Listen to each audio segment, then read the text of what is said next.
এবার কৃষিতে আসতে যাচ্ছে ড্রোন আর এআই প্রযুক্তি, পাল্টে যাচ্ছে কৃষকের কাঁধা ভরা মাঠের চালচিত্র। চতুর্থ শিল্প বিপ্লবে রঙিন হতে যাচ্ছে গোটা বিশ্বের কৃষিখাত। কল্পনা করুন এমন একদিনের কথা যখন কৃষকেরা মাঠে লাঙ্গল বা ট্রাক্টরের পরিবর্তে ড্রোন উঠছে আর সবকিছু দেখভাল করছে এআই টেকনোলজি। কৃষকের হাতে ল্যাপটপ, ফসলের মাঠে যেন তার অত্যাধুনিক ল্যাবরেটরি, করছে বিশ্লেষণ কোথায় কিসের কমতি আর কোথায় কি প্রয়োজন, এক নিমিষেই জানা যাচ্ছে সবকিছু। আজকের এই ভিডিওতে আমরা জানবো কিভাবে কৃত্রিম বুদ্ধিমত্তা এবং ড্রোন বৈপ্লবিক পরিবর্তন আনতে যাচ্ছে দেশের কৃষি খাতে। বাংলাদেশ সহ বিশ্বের বিভিন্ন দেশে এই প্রযুক্তি কিভাবে বদলে দিচ্ছে চাষাবাদের চিরাচরিত নিয়ম, এই প্রযুক্তি কিভাবে সমৃদ্ধ করবে আগামীর কৃষি, এসবের বিস্তারিত নিয়ে থাকছে এখনকার বিশেষ আপডেট।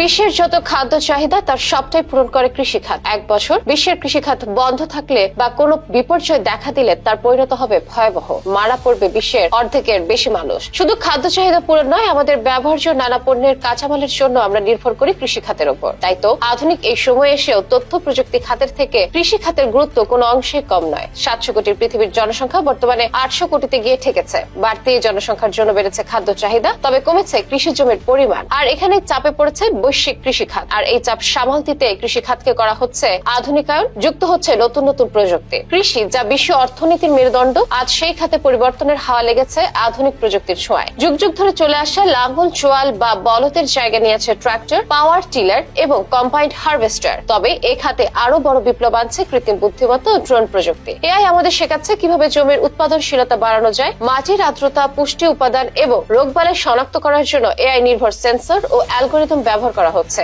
এতে জমির ব্যবস্থাপনা আরো সহজ ও সাশ্রয়ী হয়ে উঠেছে। উদাহরণ হিসেবে বলা যায়, চীনের জুও স্মার্ট এগ্রিকালচারাল কম্পিটিশনে এআই স্ট্রবেরি উৎপাদনের ট্রেডিশনাল পদ্ধতির তুলনায় 175% বেশি ফলন দিতে সক্ষম হয়েছে। এবার আসি ড্রোনের কথায়। ড্রোন এখন শুধু আকাশে উড়ে ছবি তোলা আর কন্টেন্ট ক্রিয়েশনের যন্ত্র নয়, ফসলের ক্ষেতে বীজ বপন থেকে শুরু করে বালাইনাশক ছিটানো পর্যন্ত সবকিছুতেই ড্রোনের ব্যবহার সম্ভব। ড্রোন প্রযুক্তির মাধ্যমে উৎপাদনশীলতা 30% পর্যন্ত বাড়ানোর সম্ভাবনা রয়েছে। বাংলাদেশও শুরু হয়েছে এই প্রযুক্তির ব্যবহার। বাংলাদেশ কৃষি গবেষণা কাউন্সিল, কৃষি বিশ্ববিদ্যালয় সহ বিভিন্ন প্রতিষ্ঠান ড্রোন এবং এআই ব্যবহার করে কৃষি গবেষণায় নতুন দিগন্ত খুলছে। ড্রোন প্রযুক্তি ব্যবহার করে জমির সার্বিক পরিস্থিতি পর্যবেক্ষণ, রোগবালাই শনাক্তকরণ এবং সেচ ব্যবস্থাপনায় ইতিবাচক পরিবর্তন আনছে। তবে এতে চ্যালেঞ্জও কম নয়। উন্নত প্রযুক্তি ব্যবহারে প্রশিক্ষণের অভাব, উচ্চগতির ইন্টারনেটের সীমাবদ্ধতা এবং এআই নির্ভর সরঞ্জামের খরচ অনেক কৃষকের জন্য একটি বড় বাধা। তাই সরকার ও বেসরকারি প্রতিষ্ঠানগুলোর সমন্বিত উদ্যোগ ছাড়া এই চ্যালেঞ্জ মোকাবেলা করা সম্ভব নয় বলে মনে করছেন খাত সংশ্লিষ্টরা। কৃষিতে কৃত্রিম বুদ্ধিমত্তা ও ড্রোনের ব্যবহার শুধু উৎপাদন বাড়াচ্ছে না, এটি পরিবেশের ভারসাম্য রক্ষায় ভূমিকা রাখছে।